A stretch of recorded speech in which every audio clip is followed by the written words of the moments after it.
Hello बच्चों, हिंदी कक्षा में आपका स्वागत है। आज हम कक्षा 7 की हिंदी पाठ्य पुस्तक वसंत भाग 2 का पाठ 17 वीर कुंवर सिंह पढ़ेंगे। इस पाठ में सन 1857 के स्वतंत्रता संग्राम के वीर योद्धा कुंवर सिंह की वीरता और साहस का वर्णन किया गया है। यह पाठ एक जीवनी है।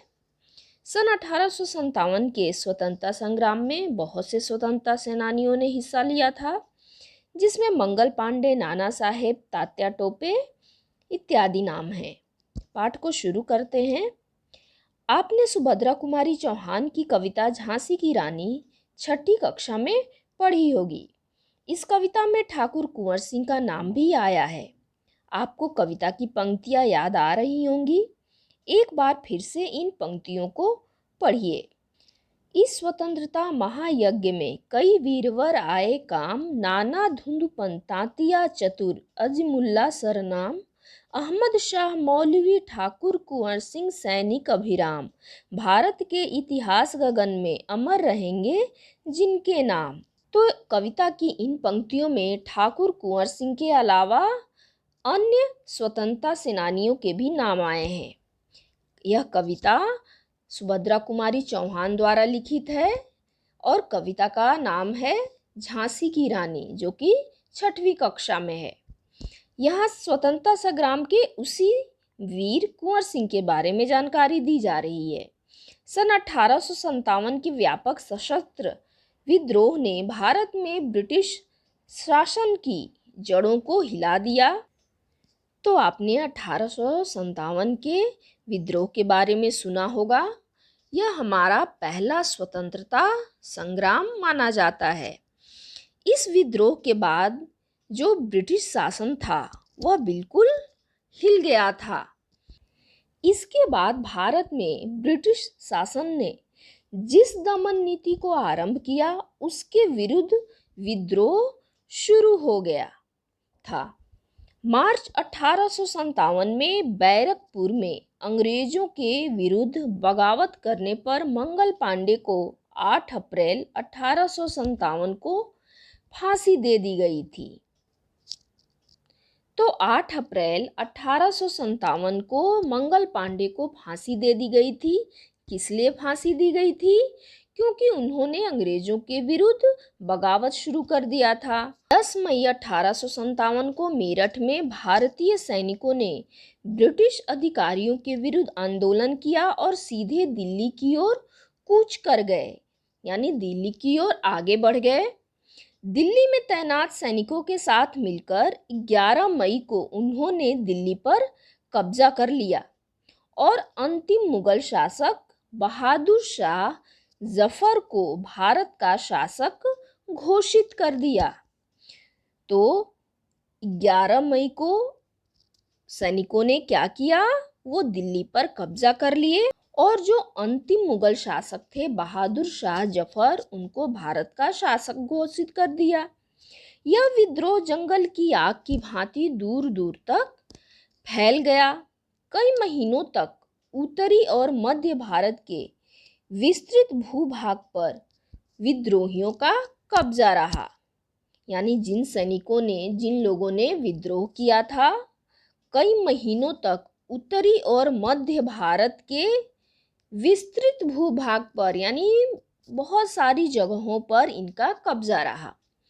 दिल्ली के अतिरिक्त जहां अत्यधिक भीषण युद्ध हुआ वे केंद्र थे कानपुर, लखनऊ, बरेली, बुंदेलखंड और आरा। तो ये जगह थे जहां पर भीषण युद्ध हुए।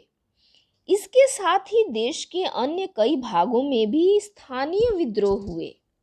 विद्रोह के मुख्य नेताओं में नाना साहेब, तात्या टोपे, बख्त खान, अजीमुल्ला खान, रानी लक्ष्मीबाई, बेगम हजरत महल, कुंवर सिंह, मौलवी अहमदुल्ला, बहादुर खान और राव तुलाराम थे। तो ये सारे स्वतंत्रता सेनानी थे जो कि अलग अलग जगहों पर अंग्रेजों के खिलाफ युद्ध लड़े।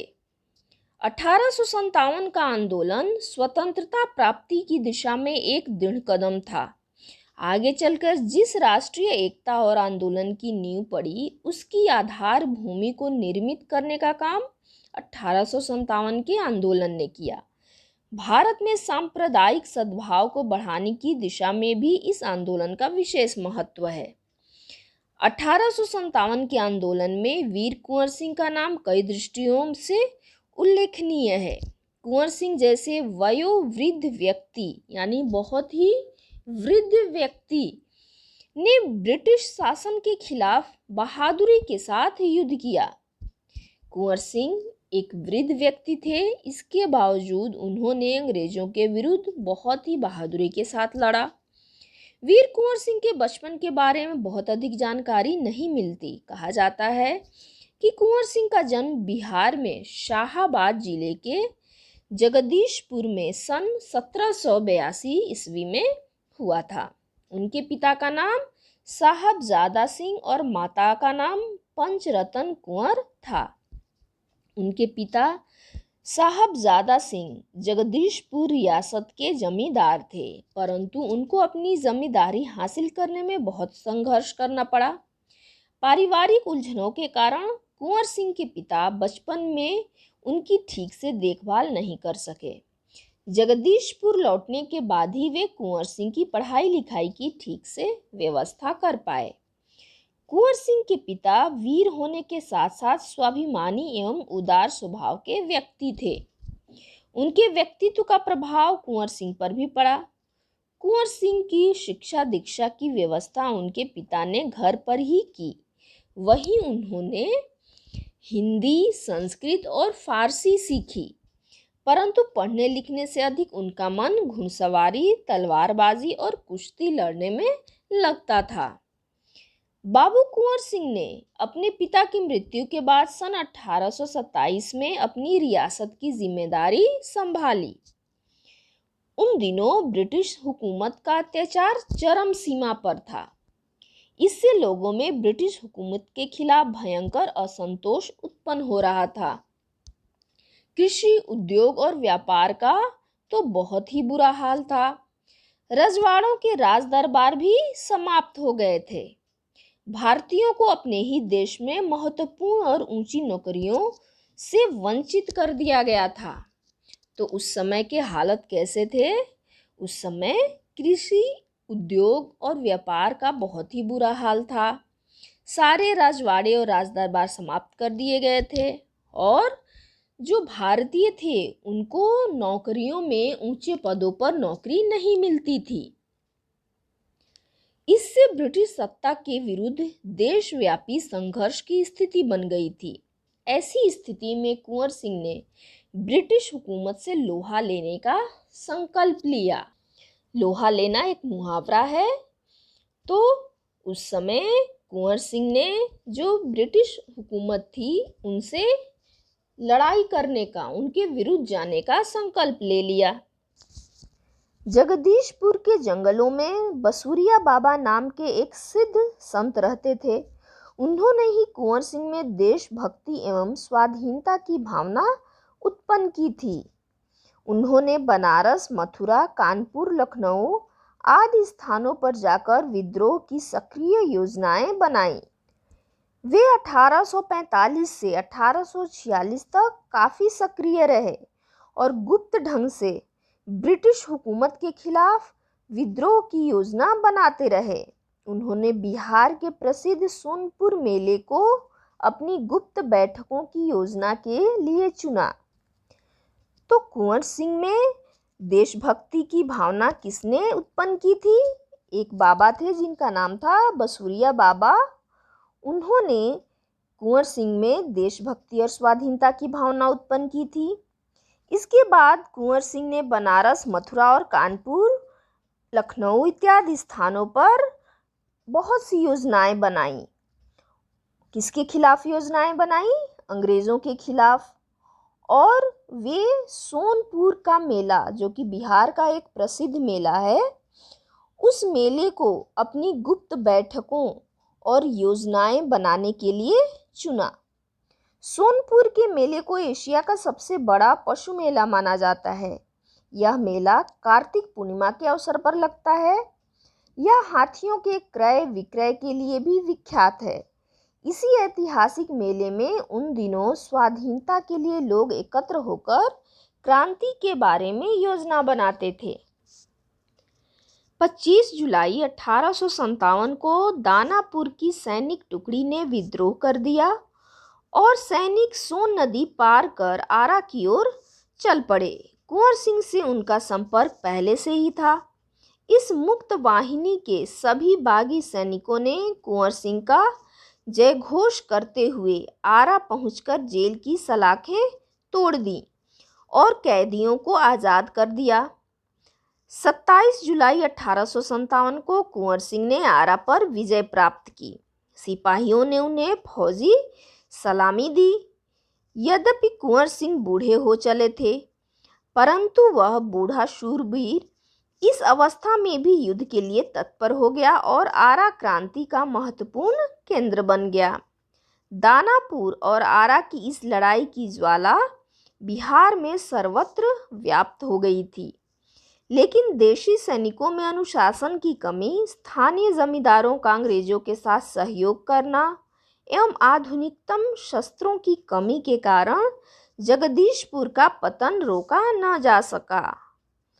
तो जगदीशपुर का पतन क्यों नहीं रोका जा सका? क्योंकि देशी सैनिकों में अनुशासन की कमी थी, स्थानीय जमींदार अंग्रेजों से मिल गए थे और आधुनिक शस्त्रों की कमी थी, जिससे जगदीशपुर के पतन को रोका नहीं जा सका। 13 अगस्त को जगदीशपुर में कुंवर सिंह की सेना अंग्रेजों से परास्त हो गई, किंतु इससे वीरवर कुंवर सिंह का आत्मबल टूटा नहीं और वे भावी संग्राम की योजना बनाने में तत्पर हो गए, यानी आगे के संग्राम के बारे में योजना बनाने में लग गए। वे क्रांति के अन्य संचालक नेताओं से मिलकर इस आज़ादी की लड़ाई को आगे बढ़ाना चाहते थे। कुंवर सिंह सासाराम से मिर्ज़ापुर होते हुए रीवा, कालपी, कानपुर एवं लखनऊ तक गए। लखनऊ में शांति नहीं थी, इसलिए बाबू कुंवर सिंह ने आजमगढ़ की ओर प्रस्थान किया। उन्होंने आज़ादी की इस आग को बराबर जलाए रखा। उनकी वीरता की कीर्ति पूरे उत्तर भारत में फैल गई। कुंवर सिंह की इस विजय यात्रा से अंग्रेजों के होश उड़ गए। कई स्थानों के सैनिक एवं राजा कुंवर सिंह की अधीनता में लड़े। उनकी यह आज़ादी की यात्रा आगे बढ़ती रही, लोग शामिल होते गए और उनकी अगुवाई में लड़ते रहे। इस प्रकार ग्वालियर, जबलपुर के सैनिकों के सहयोग से सफल सैन्य रणनीति का प्रदर्शन करते हुए वे लखनऊ पहुँचे। आजमगढ़ की ओर जाने का उनका उद्देश्य था इलाहाबाद एवं बनारस पर आक्रमण कर शत्रुओं को पराजित करना और अंततः जगदीशपुर पर अधिकार करना। अंग्रेजों और कुंवर सिंह की सेना के बीच घमासान युद्ध हुआ। उन्होंने 22 मार्च 1858 को आजमगढ़ पर कब्जा कर लिया। अंग्रेजों ने दोबारा आजमगढ़ पर आक्रमण किया। कुंवर सिंह ने एक बार फिर आजमगढ़ में अंग्रेजों को हराया। इस प्रकार अंग्रेजी सेना को परास्त कर वीर कुंवर सिंह 23 अप्रैल 1858 को स्वाधीनता की विजय पताका फहराते हुए जगदीशपुर पहुँचे। किंतु इस बूढ़े शेर को बहुत अधिक दिनों तक इस विजय का आनंद लेने का सौभाग्य न मिला। इसी दिन विजय उत्सव मनाते हुए लोगों ने यूनियन जैक, अंग्रेजों का झंडा उतारकर अपना झंडा फहराया। इसके 3 दिन बाद ही 26 अप्रैल 1858 को यह वीर इस संसार से विदा होकर अपनी अमर कहानी छोड़ गया। स्वाधीनता सेनानी वीर कुंवर सिंह युद्ध कला में पूरी तरह कुशल थे। छापामार युद्ध करने में उन्हें महारत हासिल थी। कुंवर सिंह के रण कौशल को अंग्रेजी सेनानायक समझने में पूर्णतः असमर्थ थे। दुश्मन को उनके सामने से या तो भागना पड़ता था या कट मरना पड़ता था। 1857 के स्वतंत्रता संग्राम में इन्होंने तलवार की जिस धार से अंग्रेजी सेना को मौत के घाट उतारा, उसकी चमक आज भी भारतीय इतिहास के पृष्ठों पर अंकित है। उनकी बहादुरी के बारे में अनेक किस्से प्रचलित हैं। कहा जाता है, एक बार वीर कुंवर सिंह को अपनी सेना के साथ गंगा पार करनी थी। अंग्रेजी सेना निरंतर उनका पीछा कर रही थी। पर कुंवर सिंह भी कम चतुर नहीं थे। उन्होंने अफवाह फैला दी कि वे अपनी सेना को बलिया के पास हाथियों पर चढ़ाकर पार कराएंगे। फिर क्या था? अंग्रेज सेनापति डगलस बहुत बड़ी सेना लेकर बलिया के निकट गंगा तट पर पहुंचा और कुंवर सिंह की प्रतीक्षा करने लगा। कुंवर सिंह ने बलिया से 7 मील दूर शिवराजपुर नामक स्थान पर अपनी सेना को नाव से गंगा पार करा दिया। जब डगलस को इस घटना की सूचना मिली तो वह भागते हुए शिवराजपुर पहुंचा, पर कुंवर सिंह की तो पूरी सेना गंगा पार कर चुकी थी। एक अंतिम नाव रह गई थी और कुंवर सिंह उसी पर सवार थे। अंग्रेज सेनापति डगलस को अच्छा मौका मिल गया। उसने गोलियां बरसानी आरंभ कर दी। तब कुंवर सिंह के बाएं हाथ की कलाई को भेदती हुई एक गोली निकल गई। कुंवर सिंह को लगा कि अब हाथ तो बेकार हो ही गया और गोली का जहर भी फैलेगा। उसी क्षण उन्होंने गंगा मैया की ओर भावपूर्ण नेत्रों से देखा और अपने बाएं हाथ को काटकर गंगा मैया को अर्पित कर दिया। कुंवर सिंह ने अपने ओजस्वी स्वर में कहा, हे गंगा मैया, अपने प्यारे की यह अकिंचन भेंट स्वीकार करो। वीर कुंवर सिंह ने ब्रिटिश हुकूमत के खिलाफ लोहा तो लिया ही, उन्होंने अनेक सामाजिक कार्य भी किए।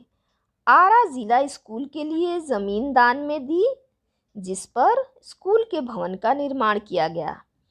कहा जाता है कि उनकी आर्थिक स्थिति बहुत अच्छी नहीं थी, फिर भी वे निर्धन व्यक्तियों की सहायता करते थे। उन्होंने अपने इलाके में अनेक सुविधाएं प्रदान की थी। उनमें से एक है आरा जगदीशपुर सड़क और आरा बलिया सड़क का निर्माण। उस समय जल की पूर्ति के लिए लोग कुएं खुदवाते थे और तालाब बनवाते थे। वीर कुंवर सिंह ने अनेक कुएं खुदवाए और जलाशय भी बनवाए। कुंवर सिंह उदार एवं अत्यंत संवेदनशील व्यक्ति थे। इब्राहिम खां और किफायत हुसैन उनकी सेना में उच्च पदों पर आसीन थे। उनके यहाँ हिंदुओं और मुसलमानों के सभी त्यौहार एक साथ मिलकर मनाए जाते थे। उन्होंने पाठशालाएं और मकतब भी बनवाए। मकदम यानी मदरसे। बाबू कुंवर सिंह की लोकप्रियता इतनी थी कि बिहार की कई लोक भाषाओं में उनकी प्रशस्ति लोकगीतों के रूप में आज भी गाई जाती है। बिहार के प्रसिद्ध कवि मनोरंजन प्रसाद सिंह ने उनकी वीरता और शौर्य का वर्णन करते हुए लिखा है, चला गया यूं कुंवर अमरपुर, साहस से सब अरिदल जीत, उसका चित्र देख कर अब भी दुश्मन होते हैं भयभीत। वीर प्रसविनी भूमि धन्य वह, धन्य वीर वह, धन्य अतीत, गाते थे और गावेंगे हम हरदम उसकी जय का गीत। स्वतंत्रता का सैनिक था, आज़ादी का दीवाना था, सब कहते हैं कुंवर सिंह भी बड़ा वीर मर्दाना था। तो कविता की इन पंक्तियों के साथ ही यह पाठ समाप्त होता है। अगले वीडियो में हम फिर मिलते हैं। धन्यवाद।